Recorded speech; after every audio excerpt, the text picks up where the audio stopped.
mà nhá chị à? Nhá chiếu. Nhá chị Rồi. mà. Nhá tổ. Với cháy à? Nhá tổ. Chưa cháy. Lít không cho mà. Chưa tay lên coi, chưa tay lên coi. Lít không cho. Chưa tay lên coi. Nó không cho nó rất là rồi. Trong kia sao? Trong kia. Nên để mà tôi cháy ra. Vậy. Tao mà. Ở bên ngoài có gì sao? Ở bên nông nhau sao bơ. Lò. Nó bán đề, học bán đề. Cá chim mà. Tao mà ý ảnh yêu chế sao cho để coi nhà nó cũng không mà lâu sao? Ok. Chị ơi cháu đi mà đây. Học lên. Học đi.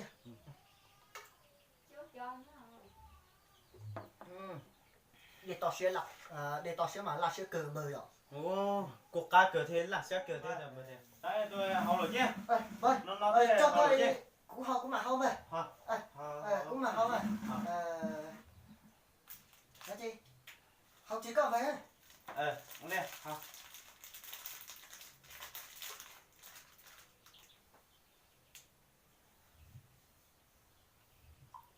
Bơ.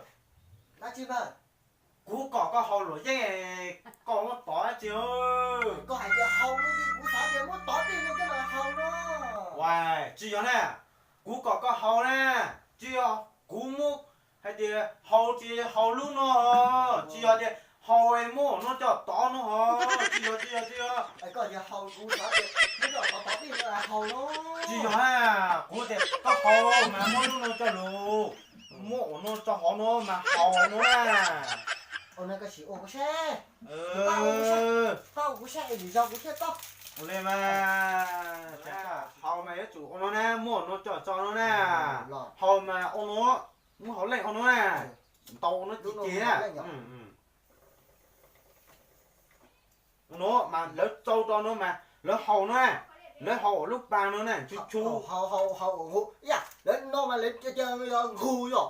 Lỡ tiền ngu. Ta mà bé thì hầu lỡ dây mà bé, dạ cứ lục khô tôi bé thì hầu lỡ dây mà hầu nó chỉ có tỏ đeo nó bà.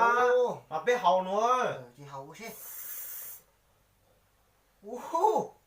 Rồi bà. Nó mồi đó hả? Nó, hầu. Cú xì xe.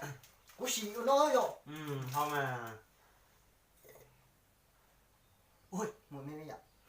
Hầu mà, hầu. Nó. Mua đồ cắt hầu. Hầu à. Ui, vâng. Quá chị coi.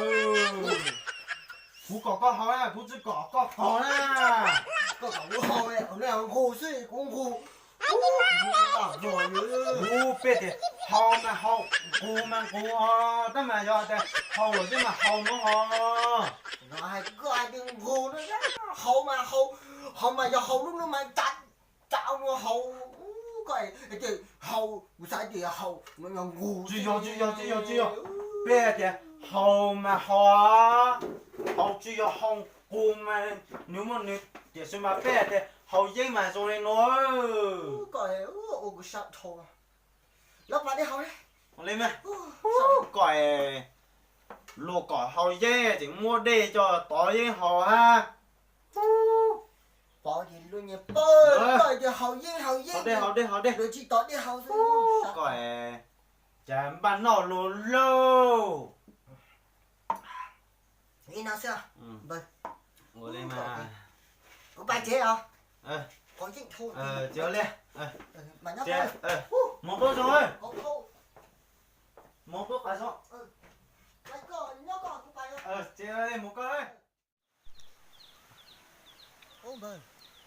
Tụi nó tới giống một nông cây à. Giọt cơ á. Ô nông nha. Nông tặng gì giống xuống nông tử. Yên tàu. Mà chết con đâu á. Thì lo thì chúng cày nó bông ngó. Tiền à. Giờ để chúng nó cày bông rồi. Chỉ có chú ấy bông ít. Có tí có chú đấy hả. Cuối tí của chú. Chỉ của chú có bông ngó khởi nữa. Lên mà. Có xin không? Ôi giá. Ôi giá.